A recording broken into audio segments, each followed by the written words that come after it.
Good afternoon to everybody. I feel honored to have been given the opportunity to speak, to address such a distinguished group of people, politicians, academics, researchers, colleagues, and friends.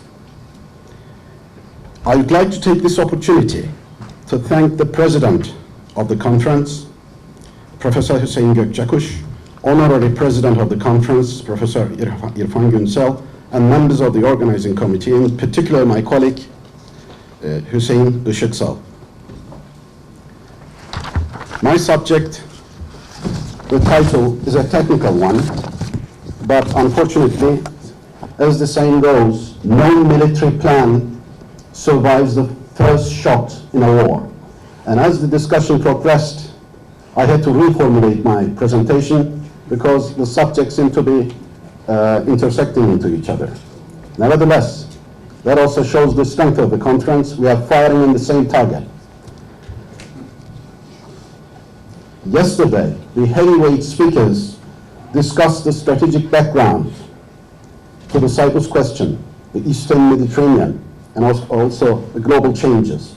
That was a good background, because although I'm going to talk about federation, or confederation, or two-state solution, as you'll see, everything will also be decided by the international context of Cyprus, not what we discuss in Sarajevo or Severis Avenue in South Cyprus.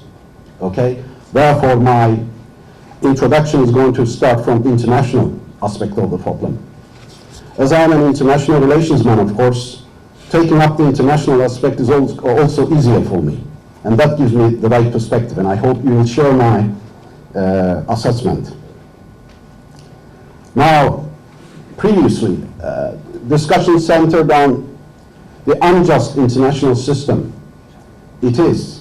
The world is a brutal place, unjust place, unfair place, and we have to find our way, the path through it. A lot of people paid a high price. I remember the Sri Lankans, Africans, Syrians, Libyans, one way or the other, they have been the subject, the target of great power politics, and they have suffered a lot.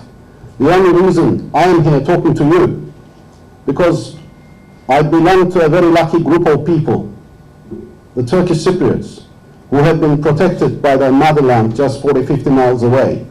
And I wouldn't be able to discuss anything with you today if it wasn't for that luck, historical luck. Let me go further.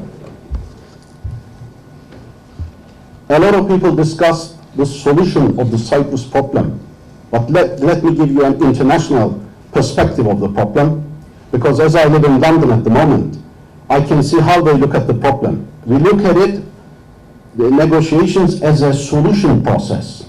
Now let's see how they look at it. The Permanent Five have never, unlike general belief, ladies and gentlemen, have never been sufficiently uncomfortable from the status quo in Cyprus to try to change it. They are managing the Cyprus problem, they're not trying to solve it. Negotiations is a process to manage the problem, not solve it. They know it. They have international research centers. I belong to some of them. I work in the Royal Institute of International Affairs, the IISS. I know the mentality. I'm not blaming. The name of the game is realpolitik. It's not international law. Because all my life I've discussed the relations between international law and international relations. Now I'm going to give you a heavy quotation from John Brierley. There is a certain futility in interposing the lean and ascetic visage of the law in a situation which first and last is merely a question of power.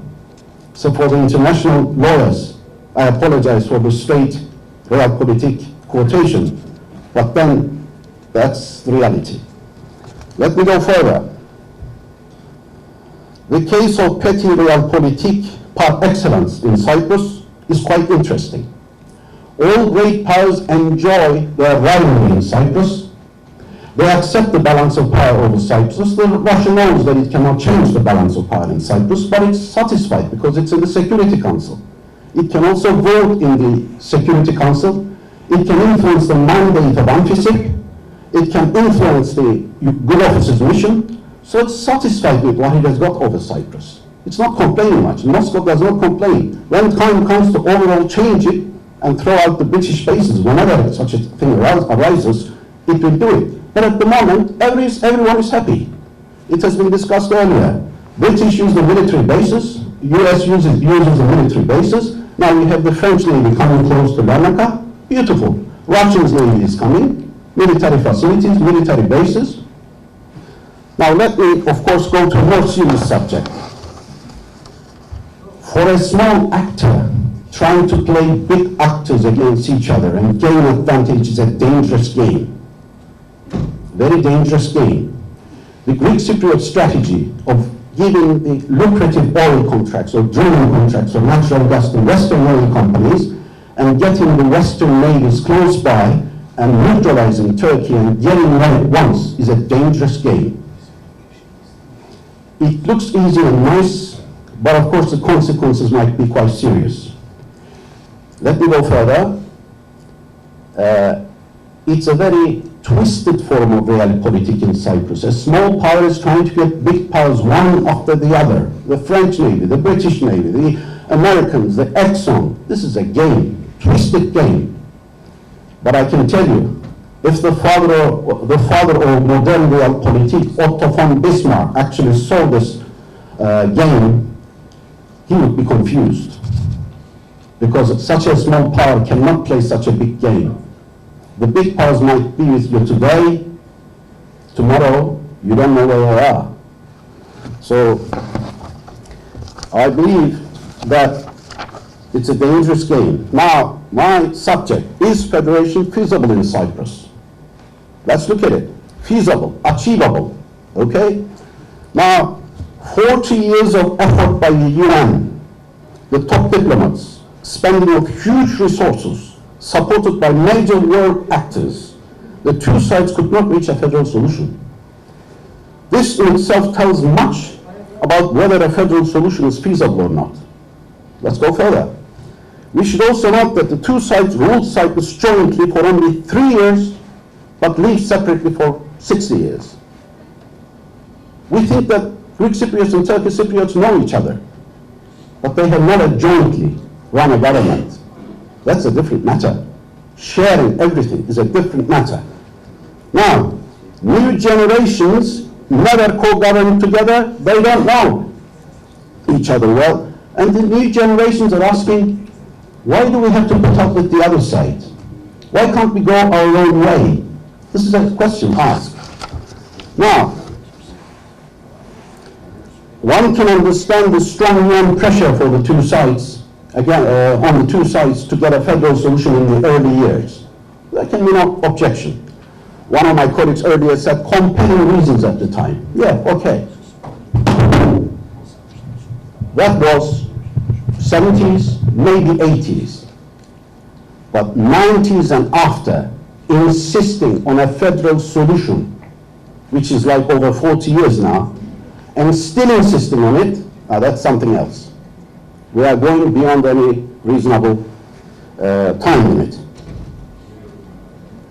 Now, after 40 years, what have we achieved? Let's see it. After 40 years, the two sides cannot agree on the type of federal solution that will be established in Cyprus. Our views not only do not overlap, but totally against each other. After 40 years of negotiations, we come to the point and one leader says something else and the other side says totally different things. Now, so much for the success of negotiations over the years and the achievements. Yeah? We don't even agree on the kind of solution that will be in Cyprus. Now, my real contribution here comes this. A lot of people talked about negotiations and what each side agreed, what the proposals were. I look at it from a different perspective. In any conflict, the sides would want a solution if the cost of the status quo increases and the advantages from the expected solution also increases. Now, for the Greek Cypriot strategy, if I were in the Greek Cypriot shoes, what would I do? The best strategy has been to continue the long struggle, avoid a federal solution, enjoy the massive diplomatic, political and economic advantages, and wait until the international embargoes and pressures on the Turkish Cypriots suffocate them. One does not need a PhD from Harvard University to understand the simple fact.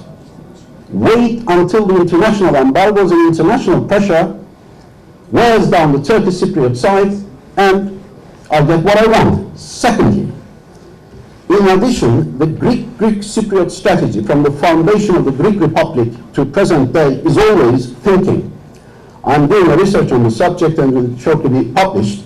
And the Greek Cypriot strategic thinking is that at some time in the future, Turkey will weaken, and with the help of the foreign powers, I will be able to pressure Turkey to make concessions in Cyprus. This is a strategic thinking. You may think it's simple, but from the foundation of Greek Republic, the foreign powers, you know how role they played in the establishment of Greece against the Ottoman Empire. That is the strategic thinking still. Why do you think they keep the problem as long as like this, like 40, 50, 60 years? They do it because at some time they believe that they will get Turkey to the point where they will wear it down and get what they want. And I think they are there now. Now, after the EU membership, such an opportunity arose, they said. I talked to Greek Cypriot academics in London, and some of them criticized their own government, but that is it. After getting the EU behind you with the full support, why should you not continue it? Yeah? And we are discussing all these concepts, negotiations, proposals, counter proposals. This is realpolitik, my friends. This is the heart of the matter. Now, if your EU is behind you, Turkey wants to get into the EU, and if it wants to get into the EU, they have to give concessions in Cyprus. Beautiful, isn't it? The new equation in Cyprus.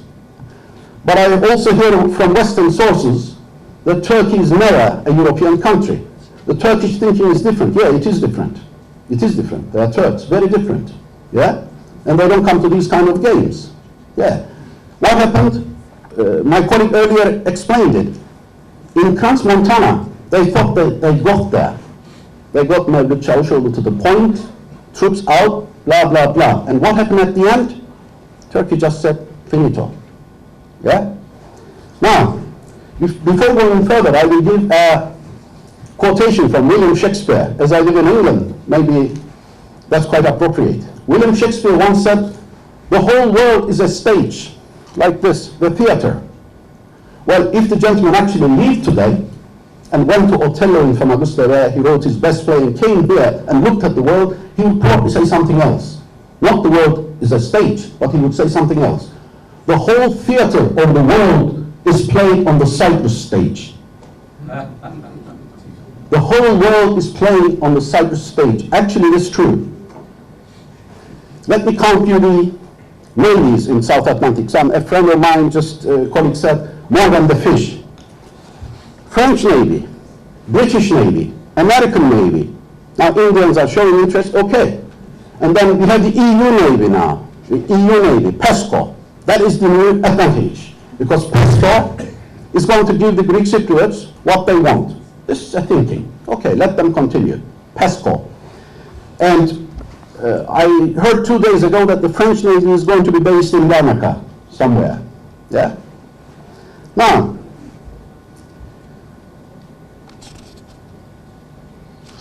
we might think that they will give up this idea, but they're still continuing. EU. Now, what is the new subject? The new subject is, I think, is beautiful. The hydrocarbon reserves. Tens of billions of pounds. Yeah? Pounds or euros. Now that is a massive amount. I'm not saying that it's recoverable. I'm not saying that they can get it today. But as a vision, they're saying that if I can provide European Union with secure energy over long term, and I'm in the EU, and I have the European Union navies here protecting me, alternative to Russia. Now, I give the lucrative contracts to Exxon, Eni, Total. The navies will be here. and I will balance Turkey. This time I'll do it. Let me count you from 1964. With the Johnson letter incident, it was the United States who was going to help Greek side. Then it was the Russian Navy. Then it was the Greek lobby. Then it was the European Union. Yeah? Now, it is PESCO, the NATO arm of European Union countries. Yeah? So always Godot is coming. Something is going to come to balance it. Yeah? And they live with this. Believe me, I'm doing research on it. A lot of people criticize it, but they have this vision, yeah, that one day they will do it. Now, hydrocarbons, tens of billions. If they can go there without a solution, get those tens of billions, why do they need the Turkish Cypriots? Yeah? Without need, you don't form a partnership. You have to have a need. They don't have any need, they think. And the Western policies, Israel politique. They don't need, they support Greek Cypriots. They get the sea bases, the resources and everything within the European Union. That's their national interests, yeah? It's our duty to counter it. World is a brutal place. No one is going to give anything to us, yeah? I remember when I was studying at the University of Southern California, a military-based general, ex-general, lecturing us. He suddenly said, you know, gentlemen, what we do in the United States, that was in the 80s. It's also giving away my age. In the 80s, and suddenly he said, somebody started talking about international law. And this gentleman said, hang on a minute. We call the general first, we finish the job, and then we call the international law to justify it, not necessarily in that order.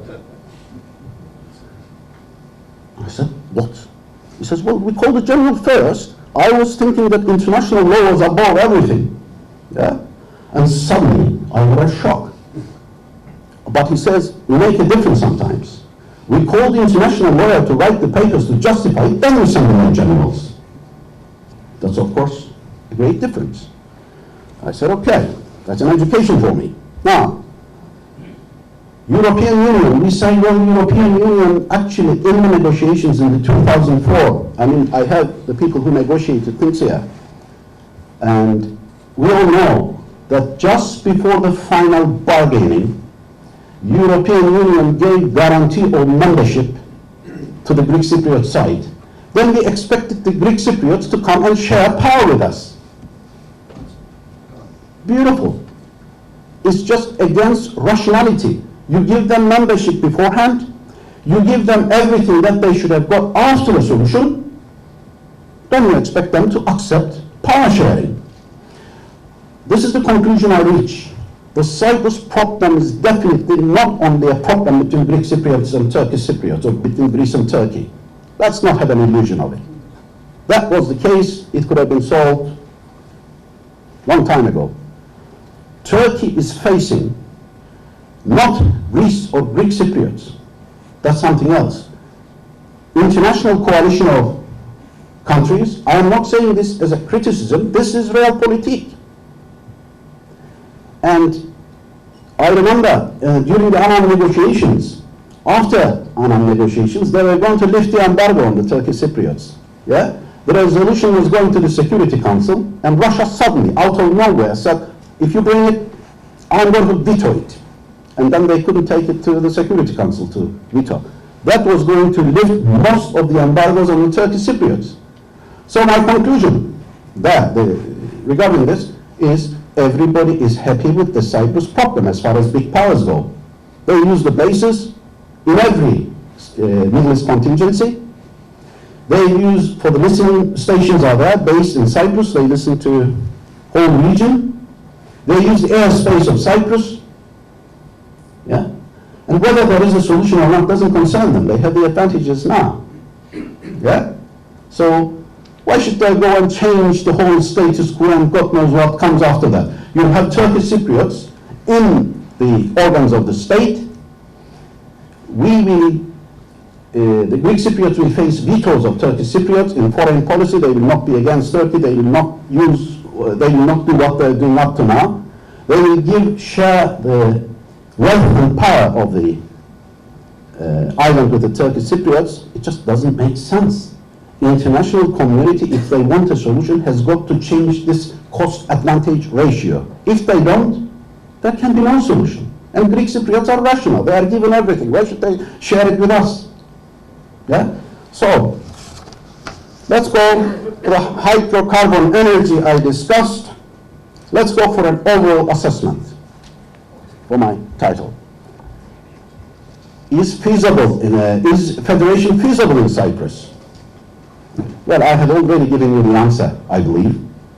And is it achievable? Well, we couldn't have achieved it 40 years, and with this cost-advantage ratio, we are not going to achieve it. The Greek Cypriot leader openly says it. I mean, I congratulate them for being honest. Anastasiadis recently said something which shocked me. He said, but Turkish Cypriot cannot want a say on everything. They should only have a say and equality on the issues which concerns them.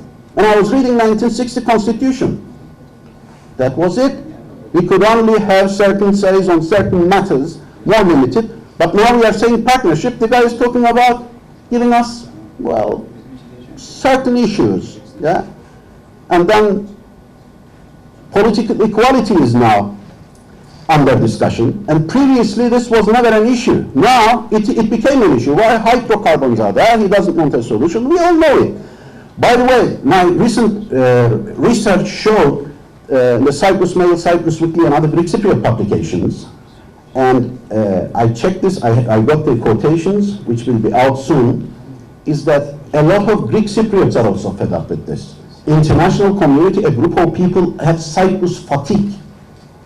They don't want anymore to have discussions because they have more important issues to deal with in the international arena. We still talk about the Cyprus problem. Yeah?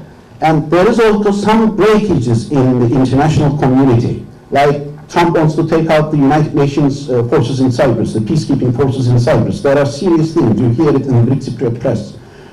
Because they're saying that if anyone, any Security Council member vetoes the yearly extension of the mandate of the AMFICIP, you have real problems, because that is Resolution 186, which send in the United Nations peacekeeping forces and recognize Greek Cypriots. That resolution will be under serious controversy.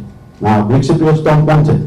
So, let's now finally look the federal systems. Now, do we have the conditions necessary for a federation in Cyprus? Even if we have a federation, by some miracle, do we have the conditions which will make it sustainable? Will it survive? Now, what do we need in federations? Bear with me. This is beautiful. Federations need trust among the units, goodwill and sympathy towards each other. So the two peoples in Cyprus should have sympathy to each other, goodwill, trust among units. Secondly, strong support for a federal system among the units. The idea must be popular. Good. The number, size, and the relative homogeneity of the federal units are important. Minimum 3 actors in the system. Minimum 3 actors in the system. Ideally 5, 6 of roughly equal powers so that they can have flexibility. No one can dominate the system. If one tries to dominate it, the others will come together to counterbalance it. Yeah? Also, you need to have cross-cutting cleavage, as they call it, where identities mix into each other. Yeah? Like you have Christians all, but Protestants in some unit, then another Protestants also in the other group, mixed with Catholics, Muslims, so it will be always different loyalties mixed up. Now, if you have totally different identities with their own units in the system, now that is very difficult to work, because they will be constantly, dividing lines will be the same, there will not be mixtures. There must be a common threat perception. So the Turkish Cypriots and Greek Cypriots should see the same outside actor as enemy. Now where is the magician to do it? We see Greece as a threat, sometimes because of their statement, we see the European Union as a threat. Greek Cypriots see them as friends. Enemy Turkey, we see Turkey as protector. Now, something is wrong here. We continue. Geopolitical conditions should be favorable. Now, this is the most beautiful one. King country next door would complicate matters more. Okay? We have the king country of the Greek Cypriots, we have the king country of the Turkish Cypriots next door. Always together. The country should not be on the civilizational fault lines. Now, Cyprus is in the middle of civilizational fault lines, and this is a geography we cannot change. Income wealth parity between and among units, income and wealth parity, you can say that you can put taxes on the rich side to finance the poorer unit in a federation. Now,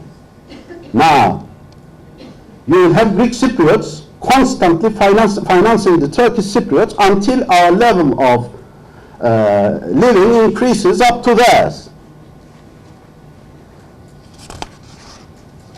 Amazing. Now, and I have this model, Cyprus model of federation. We call it, some of my colleagues would know this, dyadic federations. These are two-unit federations, each run by totally different identities, as it would happen in Cyprus. These are federations with two federated states with a major power imbalance between them. Mr. Vander, may I kindly request from you to conclude your speech in 2 minutes? I was just about to. Thank you. I was just about to. And in Cyprus, what do we have? I'm reading the conclusion, as I have been suggested by my colleague. What kind of federation, if we ever have it, we have it here. The federation, if ever is established in Cyprus, will be as follows. We will have two units made up of two totally conflicting identities with no cross-cutting cleavages. There will be no flexibility in the system, as there will be two units only with deep crisis of confidence between them. There will be major economic imbalance between them, and the financing the poorer unit will always be a problem, particularly as the economic conditions in the world worsen. It will be on the civilizational fault line between East and West, and therefore we have faced strong winds and even worse. The Federation will constantly face the pressures from the Turkish-Greek relations, as well as from the Turkey-EU relations. What will be the foreign policy will always be a major problem within them. Who will run the foreign policy? Also, there will always be a disagreement between the two sides as to what the foreign threat is. Will it be Turkey, Greece, EU, Russia, or else? Will the parties agree on one? There will be always tension in the federation resulting from the wider regional civilizational rivalries. Now, when I was studying at the university, they tell me that a research should always leave a question for the future. I leave the answer for this analysis to you. Can a federation in Cyprus be sustainable? Now I leave that question to you for future research.